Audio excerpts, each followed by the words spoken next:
There we go. All right. All right. Well, I guess this is technically our first real cast. I am working on getting the other one uploaded. I had to create a new Gmail or something like that, so I'll get that going. I figured I'd just wait until we did this one, but we're like 10 minutes late, so we can get cracking if you want. I sent you some thoughts I had, and we can kind of kick off with going through some of the key topics we were talking about today, if you want. Which was the biggest lessons learned from 2025. If you want to start there. Yeah, let me just pull up now that because I'm on my phone, so I got to get my computer's completely frozen, which is hilarious. One second, Mark. Sorry. Yeah, you're good. Much more organized than this. No, I don't know. Justin might join. He may not. He may or he may not. So we'll get going, and then if he joins, good. But you can see my Brady jersey in the back and my Hendo, and I've got May on. So let's do it. Yes. Not a pretty playoffs, but we're there. So today we were going to talk about the 2025 football season, what actually mattered to us. Some of the topics we had, we were going to talk about biggest lessons from 2025, biggest surprise players in their future, just a couple from each of us. Maybe we probably have some crossover on that. Biggest busts and their future, and then one lesson I'm carrying into 2026. So if you want, I can kick us off on the biggest lessons from 2025 because I'm all about talking self-deprecating. But one of my biggest lessons from 2025 is I think we talked about this the other day. I am not great at drafting, so I need to stay away from my redraft leagues, which we did talk about the other day. I'm all out on redraft leagues, but I've come to find that I fall in love with my guys when we're drafting, and I worry about people taking them, and I end up taking them a bit too early. And BTJ was an example. I think this year I tried to grab him in my redraft leagues, but then also it kind of works out. Drake May, I got in a lot of drafts late, and my instincts were good on that one. But you win some, you lose some. But I tend to overcommit on my drafts, and it's a big lesson that I've learned, and I have always had to make up for it on my trades. So I'll leave it there. But that's one of my big lessons: is drafting is one of my key weaknesses, but it's also it's a really fine art. I think actually your brother does it quite well compared to me. So that's one of my big lessons from this year. For sure, yeah. Drafting is big and it's hard. It's a gamble, and that's you never know really, because like Evan, he is good at drafting, but I always do. We'll talk about him later, but I always do clown him for drafting Caleb Johnson. I draft him pretty much everywhere, so you can clown me too. But he's an Iowa kid. He was supposed to be good. Yeah, I thought he was gonna be decent at least. You never know. It was only one season, so. But yeah, drafting is tough. So I see you there. But the lessons I learned is don't overcommit to hype prospects or players that are getting a lot of hype, because two players that I really gambled on and it bit me, especially in the draft. And we can talk about this too. Another lesson I learned was not drafting based on how your team outlook is, based on especially how you predict your team to be. So to kind of tie those two in is I had Hawkinson and Ingram on my roster in one of my leagues. And I went into the last draft with Colson Loveland and Tyler Warren, who I had opportunities to get both. Just thought I was good at tight end with Hawkinson and Ingram. So I just passed on both of them. Ended up going into the league with Hawkinson and Ingram, and tight end was my weakest position all season. So them two not being able to be relied upon and thinking I had it was set there with Ingram being hyped up as Sean Payton's Joker and Hawkinson, being in this great offense with the great JJ McCarthy and that team. You think you're set there, but you can't really, like I said, you can't predict football too much. So you can go with. I think it's better to go with safe bets and less gambles. I say that's what I would do because I That's was available. gambling on players, and Yeah. yeah, and then when you're in the draft best player available. I would say don't Yeah. always draft. At least inside, also I would say is have tiers when you go into drafting. And it takes a lot of time, but if you are a draft person and you are like watching the college guys and you actually have a good firm opinion other than just taking other people's opinions, then you can make your own tiers and then draft Yeah. within that, and that will help a lot. So you're not reaching, but yeah, take the best player available because I would have loved to go back and have Tyler Warren over Cam Ward, for example. Which I'm which I'm Yeah. not mad about having Cam Ward, but I do like him. Well, But Tyler Warren or Colson Loveland, I think I had a chance with either of them where I took Ward, but I passed on both because of tight end. Was not a yeah, need for me.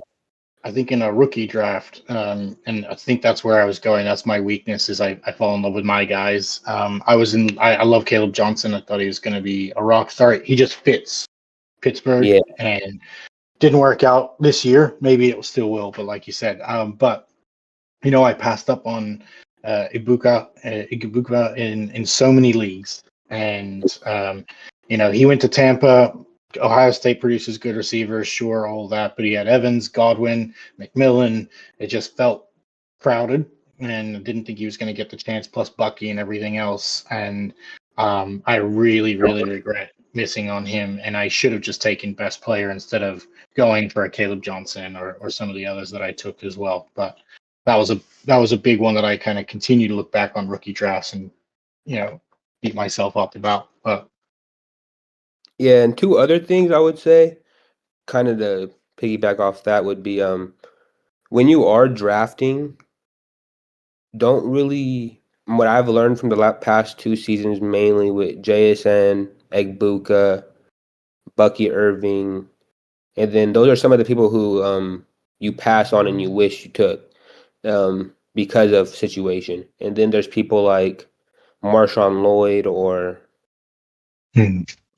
Troy Franklin, who you draft because of situation, or JJ McCarthy, because you take them, you thinking, oh, these are the Vikings with, he's going to take over and be great. Troy Franklin is going to go pair with Bo Nix, and the Broncos got Yeah, no receivers. And Marshawn Lloyd I remember a lot of people was talking about Marshawn Lloyd, and it fooled me into thinking this could happen, but people were saying that Josh Jacobs might get cut because his contract, and Marshawn Lloyd was going to take over because he was a high pick. So, I would say don't let situation affect where you pick someone too much inside the draft because it changes so fast and you can't really predict it. And then as well on top of that is the draft combine can really big. I personally don't like to take the draft combine, put too much weight on it because it ends up having you reach on people like who are physical freaks but can't really put football together. And then it will have you fade in people like Bucky Irvin, who got faded a lot because of his 40-yard dash. So I Yeah. would say Look at focus more. Royals to KC. Everybody was loving him because he had such a great combine and he was going to KC. I actually drafted him and sold him really high as well. But that was guys like that. Jalen Lane at Washington. Like people got on these guys because of their good combines. But yeah, I mean Yeah, they're not dead in the water yet. But just like Polk last year for the Pats, it just happens so quickly. man, that one hurts from being a UW fan. I know, yeah. I know I had really high hopes for that guy too, unfortunately, but What? yeah. I think he could still hit his ceiling I have for him because, to be honest, my ceiling for him is like more of a Robert Woods. Yeah, So yeah. Yeah. I don't think it's out of the cards for him to reach that, but we'll see what he can Yeah. do. Another thing is I say a lot of people give up on players. I mean, it depends on your Yes. roster and how you can hold on players or can't, but some people give up on players way too fast. Polk Yep. is understandable, but I would say like people like are considering giving up on Brian Thomas already, for example, who's already That's shown he's really yeah. good. And just because Hunter's in the mix now, even if Hunter's really good as well, like there's room for two receivers to be good in good offenses. Yeah, and I think you've probably seen from my trading is that's where I hone in on people trying to get rid of people are worried about some of the guys like Brian Thomas. I can't believe how cheap I've picked him up recently. And he was a top 10 receiver last year, so it's not. I mean, he's not going to be in a junkyard. So eventually, he's gonna get some things going. He's a good receiver, so I still remain confident. But I am buying him so low at the moment. It doesn't really. Also, it's not a big risk, but Caleb Johnson's another one. I'm trying to hold on to him. I drafted him in the first round in a lot of places, but there's still a chance, and I'm trying not to give up on that situation as well. But Yeah, he doesn't have injuries, so there's always a chance for him to get on that field with new coaches, and if yeah, Aaron Rodgers comes back, you never know. it was on that stupid kickoff, wasn't it? I think that Yeah. ruined his whole career. Mike Tomlin said, "Nah, not with my last year here." One other thing I think I felt like this year was I think over the last few years, it's felt like receivers have become more and more like important, and running backs have, I feel like, become important. But you look at first round drafts, there are bulk receivers coming out and people grabbing them in redrafts and in dynasty leagues, startup dynasty leagues. But the running backs this year, especially rookies and non-rookies, like really performed in it was one of my teams that I actually won with, and I started 4 running backs and I just had my receivers in their positions. All my flex positions were running backs. So there definitely is a kind of a bit of a comeback, I think, across the board on the running backs, even though there is a lot more committees. There's guys like Bucky Irving that can still put up 25 points with White in the backfield and Tucker and everything else. So those high-end running backs, to me, our value is gaining continuously, and receivers are becoming dime a dozen. I mentioned in my message to you, like Robinson in New York, Wilson in Arizona. Those guys came out of nowhere. Pick them up on the waiver wires, or in one league I had them stashed for a year or two. Those are the kind of guys that are just around. So but yeah, that's one of the things I think I felt like I learned this year too, or one of my big lessons is I'm kind of reverting back to a commitment towards running backs. You probably saw that in Revival. I grabbed a couple of young running backs to see if we can make that work as well. But I thought it was an interesting kind of development this year. Everyone I'm talking to is like receivers. I can just get a receiver anywhere. So interesting kind of development. Yeah, I do see that with the running backs because with the way the league is trending, it is definitely trending towards the committee running backs. So having I don't know, for some situations it's really tough because if you had Seattle's committee running backs this year, Yeah. you didn't have a good time. But if you have but so it really depends on the team, and like if you have a blue chip running back, that is, I think you're right. You hit the nail on the head there. It's a gem because the way the league is trending towards these shell defenses, like you saw it with if you watch the Seahawks Rams game, Yeah. running teams are running shell defenses crazy nowadays where they don't want nothing over the top.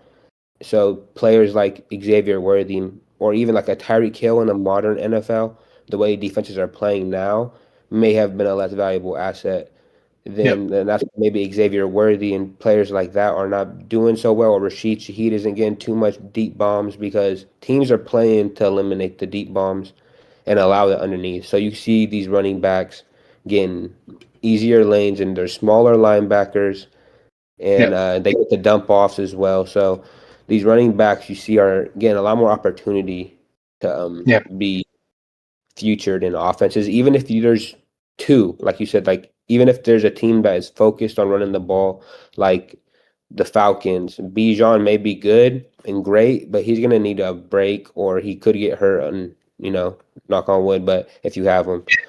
But running backs are very that is one thing I definitely came into because I remember going into dynasty, this being me being fairly new to this, really new actually. I went into my startup with us in the Make Fantasy Football Great Again League. Went Yeah. in with the Commanders running backs, Brian Robinson and Austin I Eckler. know. I saw you go. We went all in on those guys. All in on those guys thinking they can hold it down until I get a good running back, and how quickly that room changed.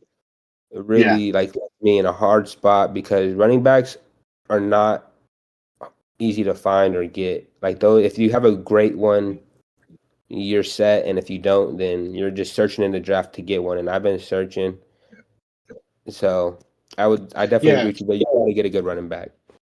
Yeah. Nobody wants to give up a Gibbs or a Bijan, do they? I mean, Mm-mm. I've had crazy offers for Gibbs, and I'm still not giving them up. It's just not happening. So those are, those high end running backs are the hard ones to find. But yeah, so that was another thing from my end. You got anything else? Big lessons from 2025 you want to share? I would say another thing is when you're drafting, don't draft on hype. Yeah. At least that's what I don't like to do anymore because I did reach one person I reached for based on hype was Keon Coleman, and Oh that one yeah. really bugged me. Mainly because he had the hype, obviously, with the crazy catches out of college, and Mhm. then he comes out in the press conferences really funny, and it just makes you want the guy. And then I go pay for him, and you know how that Yeah. went. So Yeah. It's not another working one, out even for the Bills right now. and that happened more too. I want to say even Caleb Johnson was probably a little bit, and JJ McCarthy as well was a Yeah. quarterback players drafted on hype. So I would say yeah, just draft more the players that are good before they if you can get a good player that's on a decent landing on a good team, I'll take a good player on a good team with a good coach before I take a good player on a like a iffy team Yeah. for Yeah. kind of what I'm saying. Because like for example, Yeah. Dylan Simpson, I took him based off he didn't have a good situation, especially getting drafted in the same draft as Judkins.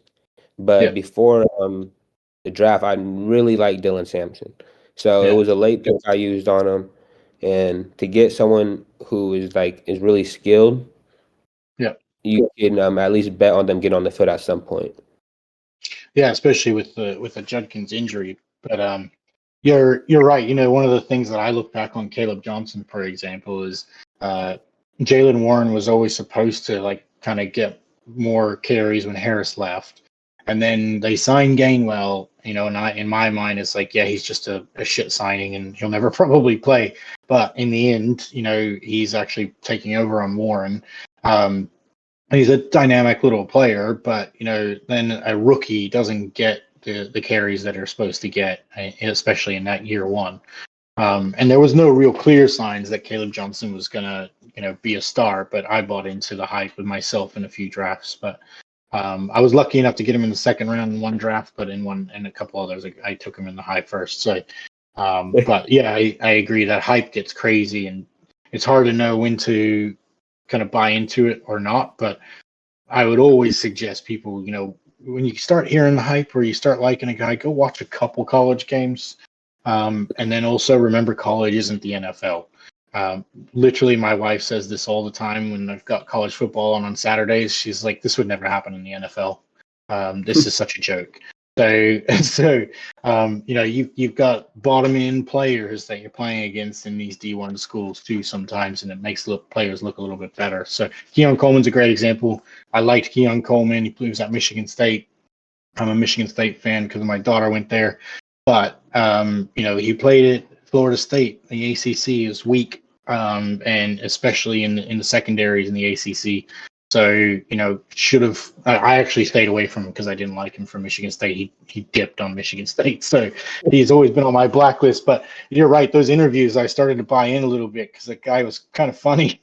Yeah, But yeah, so that's a big lesson I've learned many years ago. But I watch a lot of college football. It's like just to take a minute and go watch a game before you draft a guy. It doesn't take a whole lot of time. but that's definitely some advice I would give.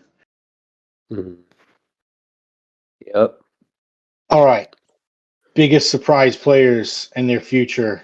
We want to do. Me and Justin used to do a 1-for-1. Do you want to go first and put a player up there or a group of players? So the biggest surprise player, like that, I think is gonna break out. Oh, you're going breakout player for this year? No, I'm sorry. What was like? So you're saying? Oh, you're saying like what player surprised me the most from this last year? Yeah. Sorry. Yeah, Yeah. Okay. No worries. I'm How interested about in breakout you player. go first?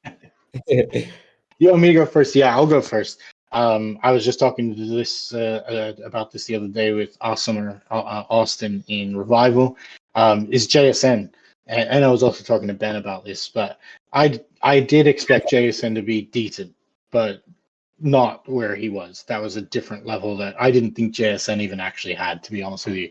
And especially with Darnold, because I just didn't trust Darnold. But I am not a Seahawks fan, but I have friends that are Seahawks fan. I got family that lives over in Tacoma. The guy in Make Fantasy Football Great Again is my brother-in-law, Jay Harris. He lives near you guys, I think. Big Seahawks fan as well, so I'm very familiar with the Hawks. And I always thought JSN got the attention, got the looks that he did just because DK was there. So I didn't actually think it was going to work out very well, but that surprised me.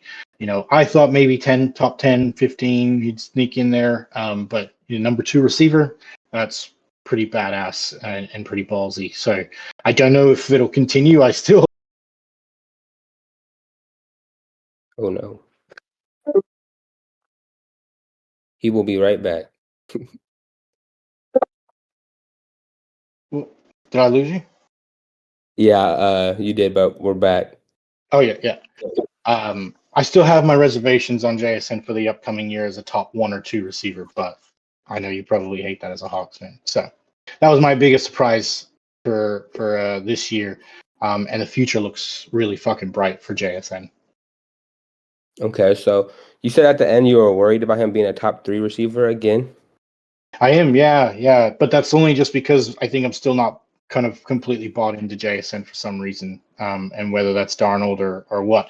I actually did say yesterday to Austin, I think JSN is a top 5 receiver, but I think he's top 4 or 5 rather than 1, 2, 3. Gotcha. I am a little worried about JSN, but for different reasons. I do think talent-wise, after like I didn't know about JSN when he got to the Seahawks. I think Evan knew more, which you would Yeah, credit to him. You said about him in the drafting. Evan was telling me about JSN when he got on the team, and I was like, I like him, but we got Tyler Lockett and DK. He's gonna be there. yeah, He was like, JSN's the guy already. I was like, all right, we'll see. And then, JSN is balling. So I do think, and then after I went back and watched his college and see his stuff, he actually was really good in college compared yeah, to the other receivers that he had at Ohio State. The thing I'm worried about with JSN moving forward, not really next season until Kubiak leaves or announces he's leaving, but with him moving forward with the new OC, we should just see how that goes.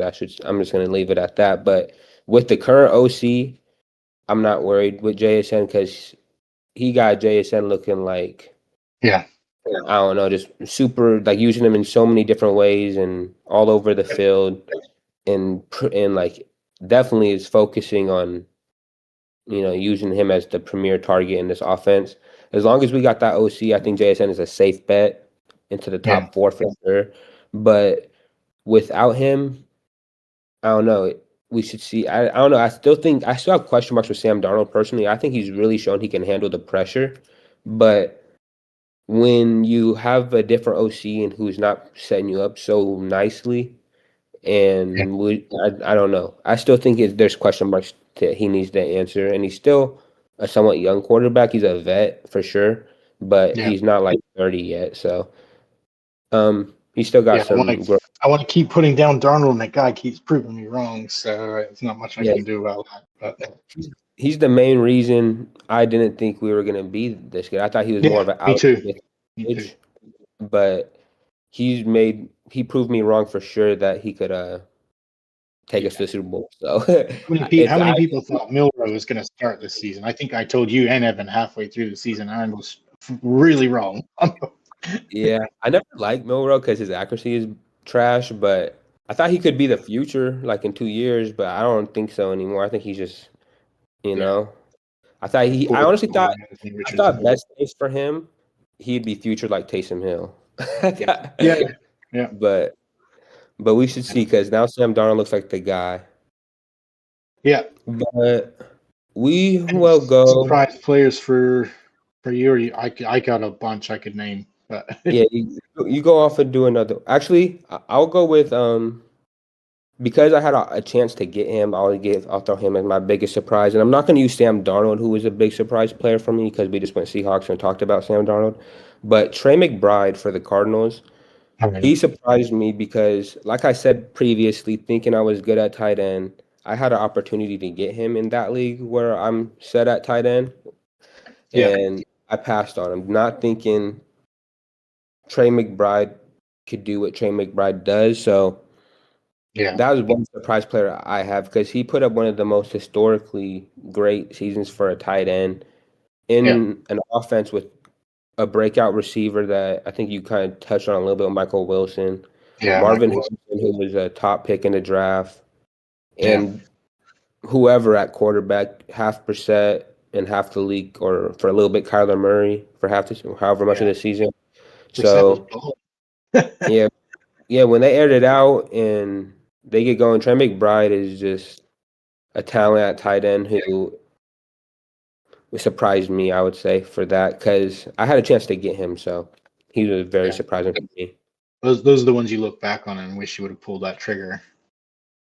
Man, one that another one I have that I could have pulled the trigger on, which is another weak position I have, was running back. It would have been expensive, I feel like, but I could have pulled the trigger for A Chain, but I'm not really regretting that one too much because with the new Oh, Dolphins, yeah, the way the Dolphins are looking, I don't know. I'm a little nervous. I'm gonna say I'm too nervous if I was an A Chain owner, but I don't think he's gonna be as good as he was. I think he's still gonna be really yeah, good, but I think his fantasy value is gonna go down.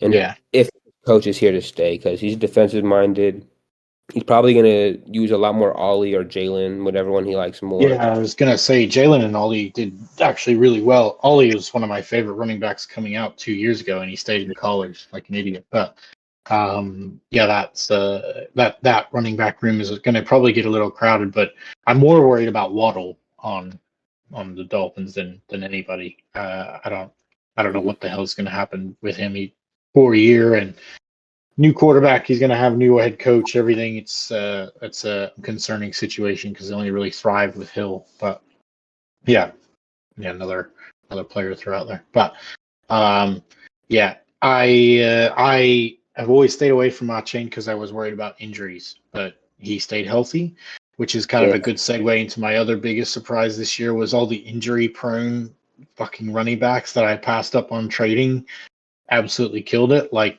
CMC, Henry, and JT.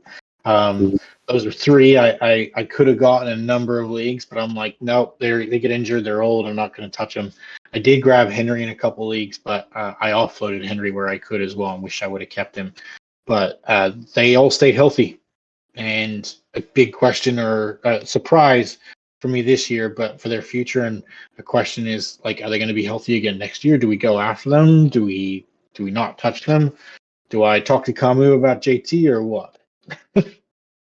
I have been. I think everybody's probably touched base with him at least. Yeah, I think JT is I like JT a lot because I think he has two options for his career outlook going forward. He's only 26, 27.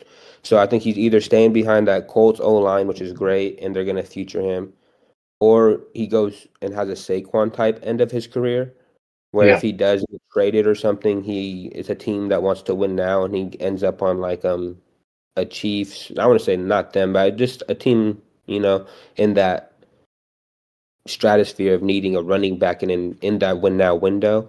win So I it. think either way, you're good with JT and with his current age. The other two, CMC and Derrick Henry. I think Derrick Henry kind of is like that guy who like Tom Brady of the running backs, where you think he's gonna fall off the cliff, but because of how much of a freak of nature he is, I don't know. I That really is an don't. animal, that is an animal of a man. He was But he was running the ball 30 times at 30, however old. So, and he's not getting hurt. He's really big and has the he's always opportunity to stayed stay. so healthy. Yeah, Yeah. yeah, So Derrick Henry, I like. I like him going forward. CMC, I'm a little nervous on just because yeah. with the way Kyle Injury. Shanahan runs his offense, they leaned on CMC so much near the end of the year, and he's still great. He's smart, and I still think he's got. If you have him, I don't want to say you have to sell him. I still think he got like 3 years or however long he wants to play left in him because of his IQ. But I think his running the ball attempts are going to start dwindling. They're going to start Yeah, featuring other running backs more, especially during the season, and keep him fresh for the playoffs and use him more in the receiving game. So moving forward, I would just expect that from CMC if you have him is the workload. I would still think he will be great, especially for best ball or actually I don't even yeah, know because it will still cap his ceiling for best ball. But I would still think he's a good asset to have. I wouldn't go out buying him or selling him if I had him. I'll just if you have him, I'll say you rock with it.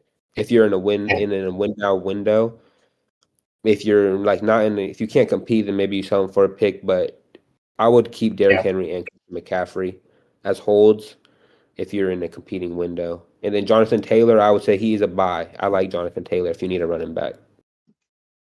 Yeah, I actually agree with you like almost 100% on that. So I have CMC and Henry in a couple of leagues. I've had some decent offers for both of them, but also why, I guess, is the question. Like for me, Yeah. I almost kind of want to like them to die on my roster. They're going to get points. I'm pretty much competing in the. I'm definitely competing in those leagues. So why actually get rid of them for like a pick and a young potential running back? I might as well just stick with what I got. I'm not getting any big offers like a receiver, a high end receiver, or anything like that. That might be interesting, but I think with what I would potentially get, still decent offers, but I think they're better to keep if I'm trying to go for it now. I worried like you most about CMC. Just nothing actually to do with the Niners or even Shanahan or anything. It's just I can't ever trust him. I don't feel like this was the first year I ever had CMC on one of my teams all the way through, and I won that league, which is great. And now I kind of want to move him because I just don't know if I trust him another like 2 years in a row. But For players like him, I always feel like it's hard to trust 2 years in a row. It's like, okay, yeah, we got lucky that year. That's yeah, I let's don't know. move him. Yeah, move him before he gets hurt next year. Yeah, that's actually what I did with Lamar in a couple of leagues this year, like revival. He won it for me last year. Fantastic. I'm going to move on from him because I just feel like an injury might happen. So I don't Mhm. trust guys like that 2 years in a row very often. Any other big surprises you want to mention? I had guys like Etienne and Michael Wilson. Obviously, George Pickens was a big surprise, but Stafford is QB1. Those were some of mine. But I probably won't elaborate too much. I would only say that I think the future, I'm just going to say this because I believe it. The future for Pickens is not what everybody is hyping up. I don't think that that's going to be what it is. I think CD's going to be back in there next year, and Pickens is a head case. So trust him at your own peril. I'm with you there. I'm high on Pickens. Never have been. I know there is one guy in our leagues, I think the funny fly guy or another Yeah, person is yeah. always really high on Pickens. And I see it. I mean, he gets talented, but I think he's definitely gotten overrated since being on the Cowboys. It's a very nice situation to be in. It is. And Yeah. it benefits not only Pickens, but CD Lamb Yeah. because it's like for them two is like when I talk to Seahawks fans who really want Kenneth Walker to to be doing what he did against the Niners in the divisional round every game is I don't think he can. And not that I don't think Kenneth Walker's really good. It's just that I think just like Kenneth Walker, he's limited. Like he's not Gibbs, and like George Pickens isn't a wide receiver like a true one. He's He's not. good. Yeah, so I think just like CD Lamb, I think Charbonnet is what to Kenneth Walker what CD Lamb is for Pickens in terms of he relieves so much pressure because he in all the underneath routes Yeah. and causing so much pressure, he allows a one-on-one to happen, which Yeah. gives Pickens a lot better opportunities to show off his skill set. But when you're on a team who doesn't have a CD Lamb, like Yeah. say he goes to the Titans, and they don't have a CD Lamb and they're allowed to have a safety shade or play over the Yeah. top every play, then how good is Pickens then? So I think people who are saying he's better than CD Lamb are crazy.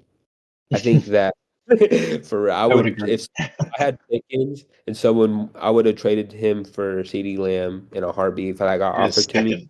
Yeah. Yeah, in a second. I like CD Lamb way more, especially if Pickens isn't a Cowboy. If he's a Cowboy, they're pretty close in terms of fantasy production because, like I said, just like Charbonnet and Kenneth are, like they work off each other well. So, I mean, I would still prefer CD Lamb even on this both on the Cowboys, but Yeah. production will be somewhat similar because it's a high-powered offense and Dak can feed them both. So you Yeah. can't really go wrong. But my scary thing would be Pickens if he's not a Cowboy. CD anywhere he's great. Yeah. Pickens, We So saw that at the Steelers. So, but all right. So some big busts and their future. I think I might just throw out like the big busts that I think really hurt me in a couple of leagues that I was doing a bit more for fun and trying to rebuild was that receiver class from 2024. Absolutely fucking killed me everywhere. MHJ, BTJ, Lad, Neighbors, Rome, like me and you have talked about them at nauseum. Amazing group of receivers, awesome yeah. group of receivers. Were so poor this year. Um, and I'm going to try and stick to my guns on this, but this was a hard year to do that. Is I think their future is still extremely bright. Like I think all of those 5 young receivers are still the best crop of receivers that there is. This was just a really challenging year for all of them. So that's my big bust. They cost me in a few places, or I had to overcome them in other leagues as well. Yeah, man, it was a rough year for them, all of them. I can't. Yeah, I don't know who did Injuries hurt a couple of them, but Nate was out.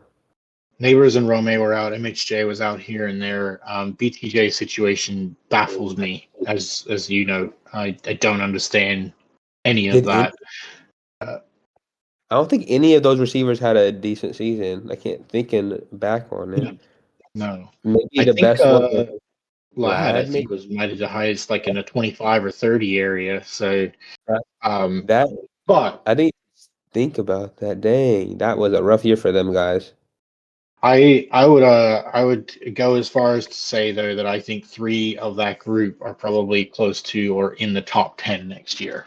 So I would say that, and this is what I said earlier. These are big busts, but my feeling on their future is I'm buying low on all of these guys immediately. I know, like in a couple of leagues, I have Rome in a couple of leagues just because I like Rome quite a lot, and tried not to give up Neighbors last year, but I had to because I was competing. I think I gave him to you in one league. Yeah. But but if I am out there buying right now, these are 5 guys that I'm buying at a low price. Yeah, I love these receivers.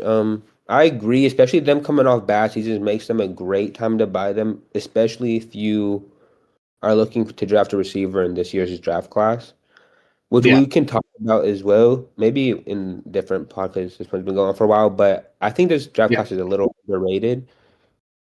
But if you did want to, I don't know, I do like the receivers that you're getting from 2024, even at their current production from a down season this year. I guess you would say from Neighbors and Hmm. I don't know. All of them, you could say like Neighbors. I'd say is probably the surest thing, even though he's coming off an injury. Neighbors is He your highest of those five? personally, yeah, I think in terms the injury, I need to do this more. I need to put more. I need to stop going for injured players. I have a bad. He is younger, so it's less risky in my opinion, but I still take that risk far too much, and I don't put enough weight on injured players. So I could definitely be wrong on Neighbors being the best one out of those guys, but to me, he just showed the most in the NFL. Yeah. Like at least being a superstar. After that, I like Brian Thomas Nice. and then Rome Odunze. The reason I like Brian Thomas more than Rome Odunze is because Brian Thomas has to me the easiest path to being an alpha Yeah.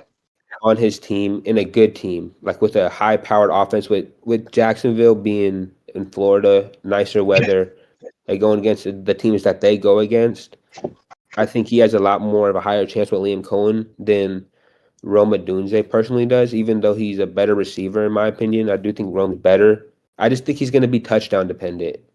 Yeah. And Yeah. that's a little scary unless Caleb the Bears are really good, because I think the way the Bears are going to try to operate is run the ball, get Luther Burden some gadget plays, to get him up the field, and then they're going to start targeting Rome. Yeah. But Loveland I will think, cut into that too. yeah, Loveland will cut into that red zone as well. So if he's not scoring a touchdown, I just don't see how what Rome's ceiling could be in terms of fantasy Yeah. production, even though in terms of just football talent, I do think he's up there with Neighbors and Brian Thomas.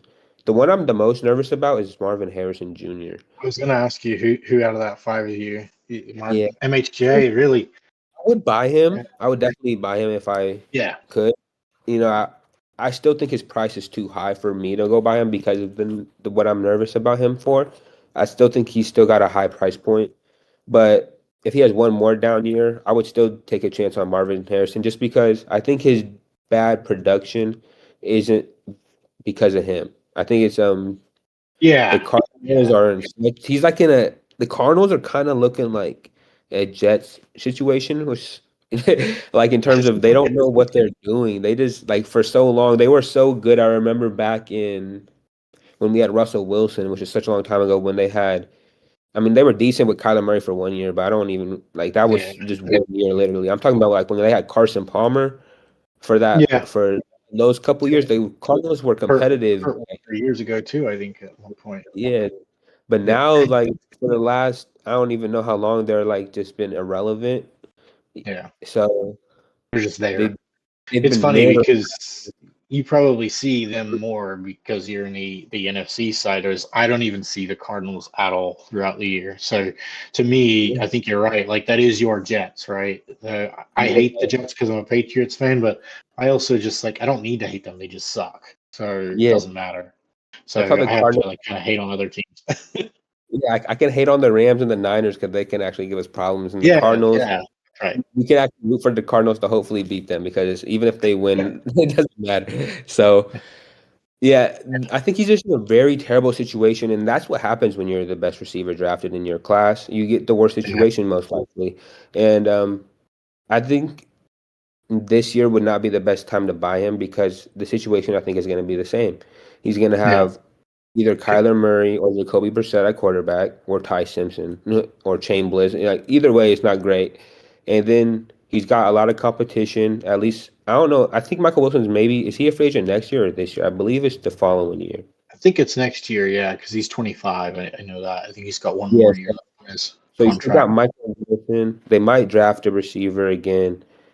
It's just a scary time for me to buy Marvin Harrison, even though the talent is obvious.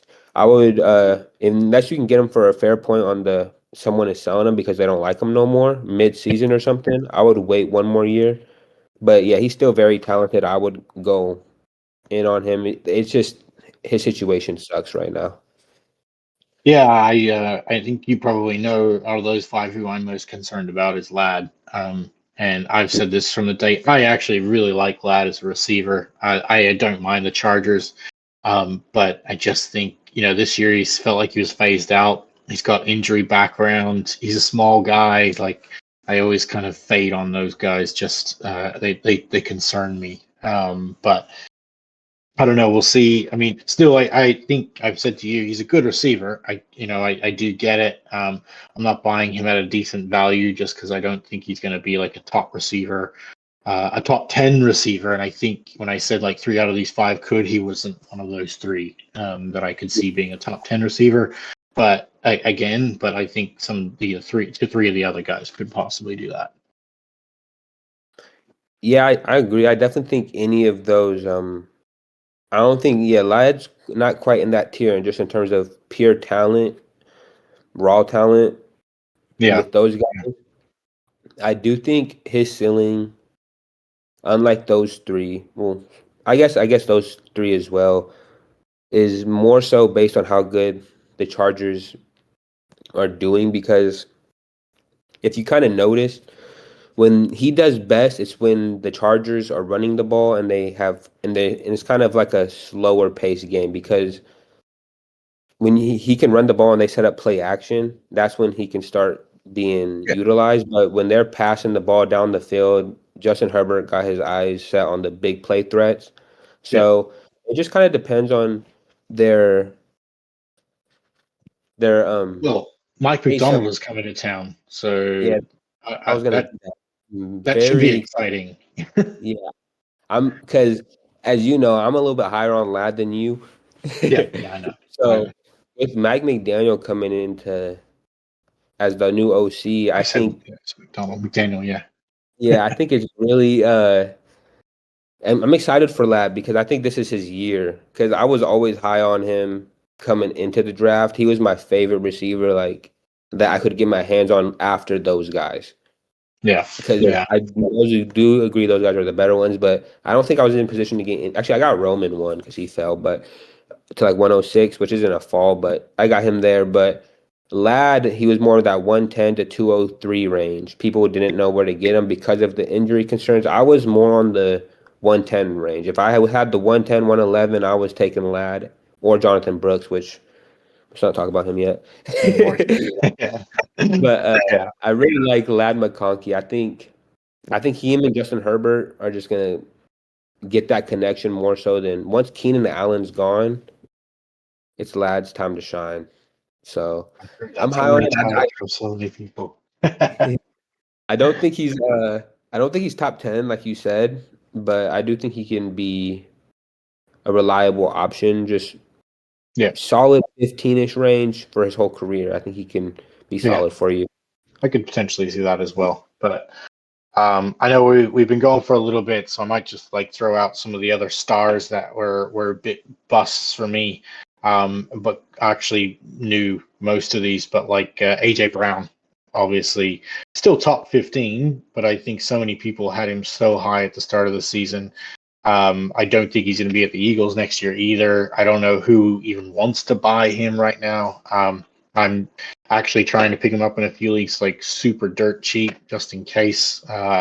But and then like CD and obviously JJ was a catastrophe for so many people. I had to trade JJ in a couple of leagues and was so disappointed by that. But so those are some of the guys that obviously underperformed, like Brown and JJ, that everyone knows about. But yeah, that's PD obviously was one I think I put on my list when I sent to you, just because I expected him to be top 5, and that Pickens situation kind of diverted into that as well as getting injured. But yeah, those are a couple of others that I had, and you mentioned. One of the things I'm really excited about with McDaniel going to the Chargers is Hampton. I think Hampton is fucking buy everywhere if you can, because that guy is going to be Chain 2.0, and I think he's really talented. So I actually did have Hampton higher than Genty in the draft myself last year, which nobody I know would ever acknowledge at the time. But it'll be interesting to see where those two go based on their teams, not by talent, just by where they went. I didn't have Hampton as a higher talent, but the Chargers was such a great potential situation compared to the Raiders. Yeah, I actually could see Hampton being a better overall fantasy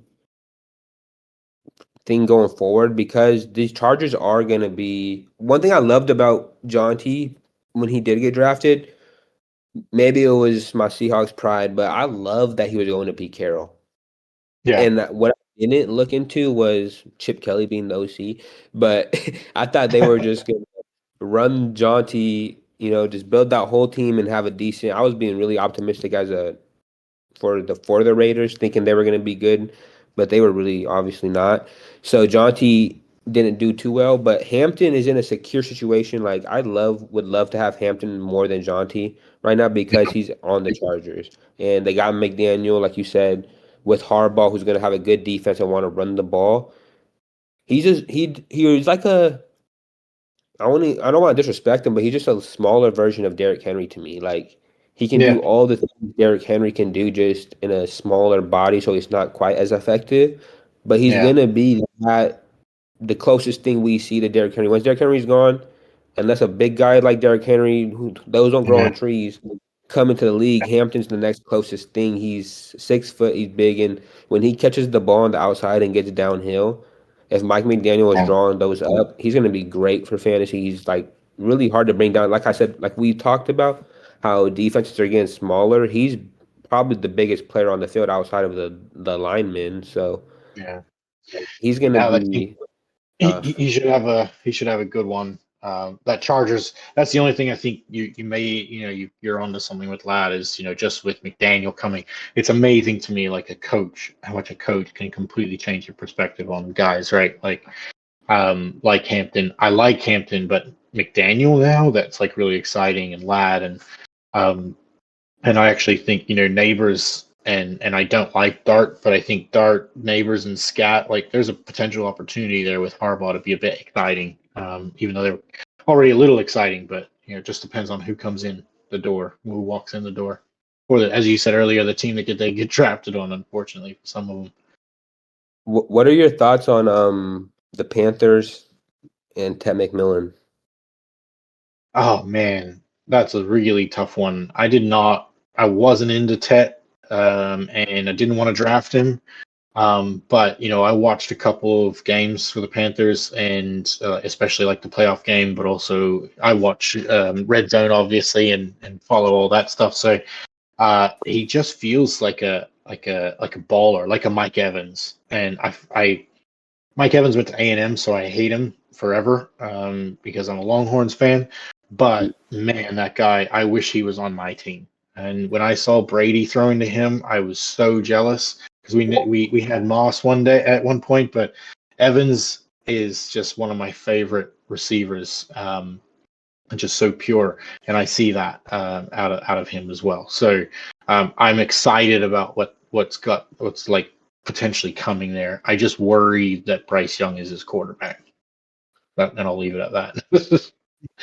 Yeah, Bryce Young, man. I actually liked him coming out, but that's again probably just me and being. I like short quarterback. I mean, I don't have too much of a problem. I root for them. I should say I root for short quarterbacks. You So had maybe Russ.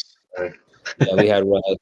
So yeah, I've always been someone who rooted for short quarterbacks. I thought he could get it done. To me, like when I was I like scouting quarterbacks the most, honestly, coming out of college. So when I'm over here looking at Bryce Young compared to CJ and I think Anthony Richardson was in his class. I don't yeah, it's recall anybody else. Maybe like Will Levis. Was Will Levis in his class? I'd have to. I could look. Yeah, yeah, I think it might have been Will Levis as well. Maybe I don't remember, but I remember just knowing Bryce Young was my favorite processor. Like if Bryce Young was 6'4", 6'5", I think he'd be yeah, fantastic. It's just that he he wants to kill people from the pocket. I think if I think the Panthers are in store for a good season. I just think they need to get Bryce out the pocket more, and then because that's just what you gotta do if you're a short quarterback. You can't throw it over all those big linemen. yeah. And Bryce That's what Young, Russ did well. Yeah, yeah, he got out the pocket, and once he couldn't, he stopped working. yeah, But Bryce Young, I think when he from the pocket, he like just settles too fast, and he makes quick decisions that he yeah. doesn't need to make and extend the play, and instead he throws way too much turnover worthy balls. But I like their future. I think Ted's gonna be great for them, and I think Leggett might be a buy low candidate. That's the reason I wanted to bring them up a little bit. Is because I Yeah, think you just want I think you just want players on good offenses. So yeah, if you think Bryce Young does put it together, then Leggett probably is a decent option. Just his yeah. value to raise. Still don't think he's great, but he can definitely be. He's a former late first rounder. He can be decent if the Panthers Decent. are good. Yeah, Yeah, the Panthers have been yeah. He so can be a trash. decent receiver too, for sure. So yeah, I like Leggett and I like Coker even more, but Leggett's probably But the yeah, cheaper option at this point. yeah. So Everyone's into Coker right now. yeah, But also my guy Jonathan Brooks. I think people are back into Jonathan Brooks all of a sudden, which kind of sucks because I started to try and buy him a little bit, and people are a bit higher than I expected on Jonathan yeah. Brooks. But I too am. So I've he been, was the best back coming out, and man, I watched him a lot at Texas. He's a bruiser, but he's got to stay healthy. So, but I think you're pretty high on him too. yeah, I like Jonathan Brooks for. I was really high on him coming out Mm. of the first 2024 draft class. Yeah, The reason I'm really high on just any running back who can do both. If they can run the ball in between the tackles and they can catch and yeah, be an outside threat, I like them. So Jonathan Brooks being able to do that on a team with when you combine that skill set to me with a team who yeah, wants to play defense, run the ball, and has a quarterback who's a check down merchant, I love it. So I was all yeah, over Jonathan because I think Bryce Young, and I still think this is going to happen if he can stay healthy, is he's going to have so much check downs that he can turn yeah. into like not he's not as fast as Travion Henderson, but if he can just make one or two people miss and continue moving the chains, like he can be a Bucky Irvin or type running back. He just got to stay healthy. I Yeah. am high on That him. was, yeah, I'm like you said, I've been trying to buy him on leagues I don't have him, and I'm not as high on him as the people are starting to get on him because he's healthy now yeah. and there's optimism. But yeah, Rico's leaving too, right? So if you could have got him before this point in time, I would have winged. I'm like I did get him in a couple leagues when like last year when he was definitely hurt on and the never IR, yeah. nothing. I got him for dirt cheap, and now I'm finally able to see like okay, let's see if Brooks can do something. Now that But you say that, yeah, you do go after the injured guys, don't you? You've got a few of them from me. I Yeah. think I go after him a little bit too much because I haven't really won nothing. So but sometimes they pan out. We'll see what Brooks can do. I'm high on him. Finally happy we can see him in some NFL action. Hopefully, if he can Yeah, stay healthy through preseason, you know. But yeah, I think he's really talented, and with check down Bryce, I think yeah, gonna be pretty good. So if you can yeah. get him in your league for cheap, then yeah. But I mean, yeah, I know I MS. definitely. Yeah, MSE has him in the revival league. I've been trying to get him off him for a while. He's a little high Oh, on him too. that's So. my wife. That's your wife? Yes. MSC? Uh, Yeah.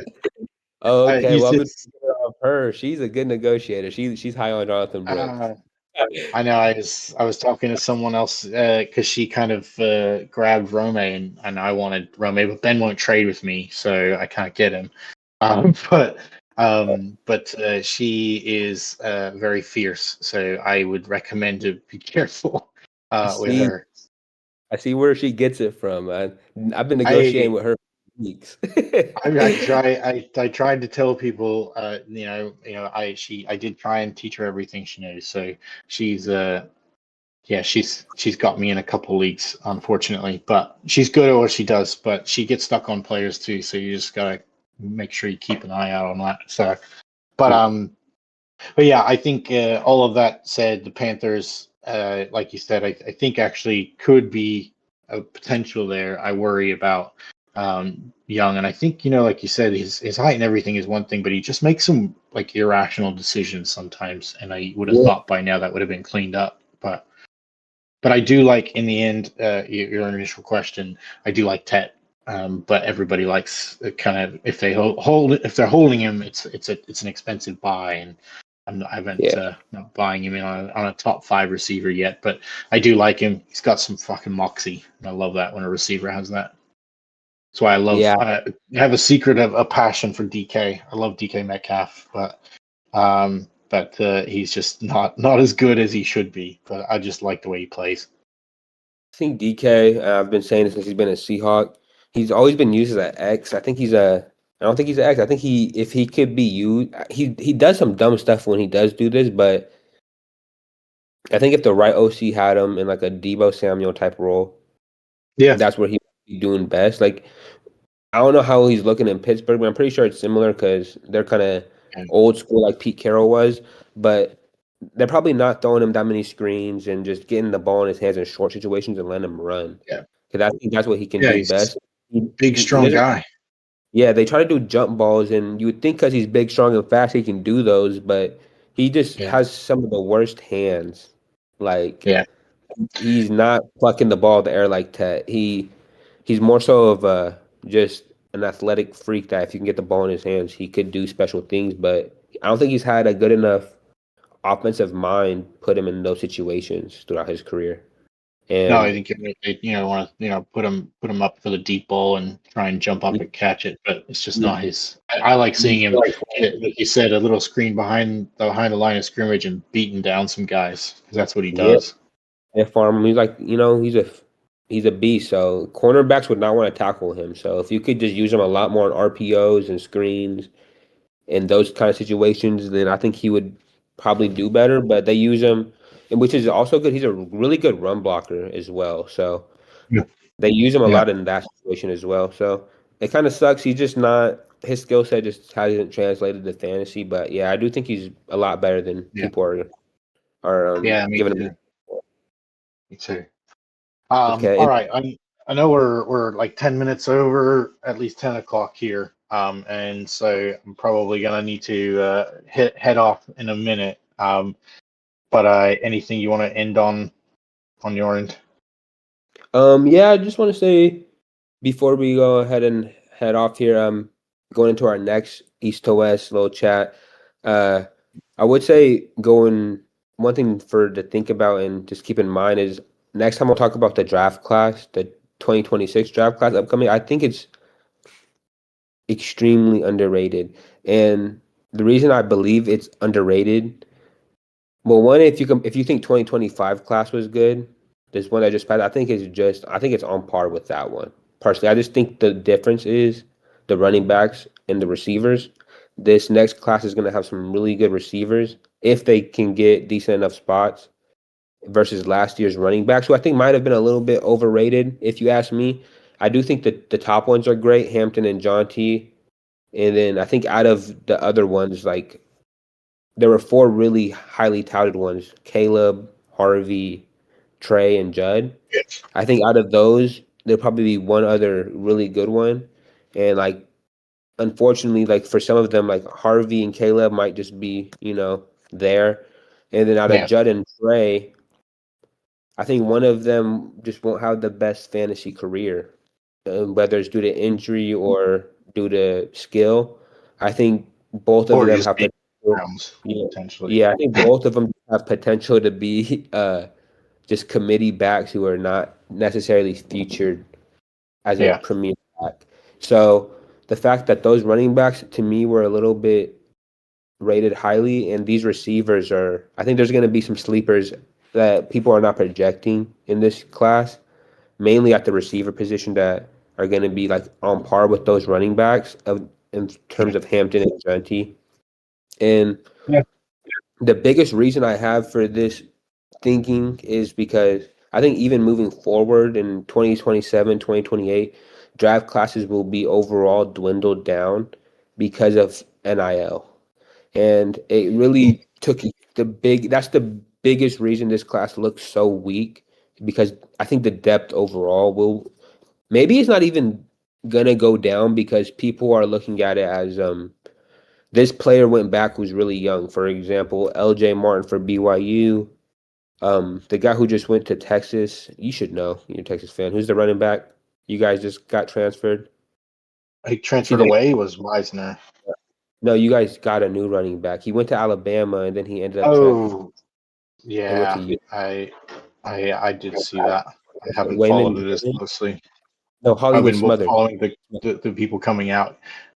You Yeah, guys are yes. great. Yeah, the Texas look is looking really good. I'm looking forward to watching Texas next year. But people are going back like Yeah, Hollywood Smothers. Smulders. That's right. Yeah, so he was projected to be a top pick. If there was no NIL, these guys are all in this class. Like in terms of Yeah. him, Chambliss would went that or might have been in the class a while. Actually, never mind. Yeah, he'd be in this class because he wouldn't be Yeah. trying to go back. Or Dante Moore would be in this class, so this class would look a little bit better. And people are projecting 2027 to be this great class with all these great quarterbacks. But what if like Archie decided to stay one more year? Like, what if this year doesn't go great for Archie? He doesn't Yeah. have to, or Julian Yeah. insane, and then Lenore Sellis is really great, and Dante Moore. So I think this NIL is going to cause a trickle down effect. Yeah. And I think I agree with that. And what I would probably also add towards the end there is why you'll probably find for me, I don't typically buy future picks very highly.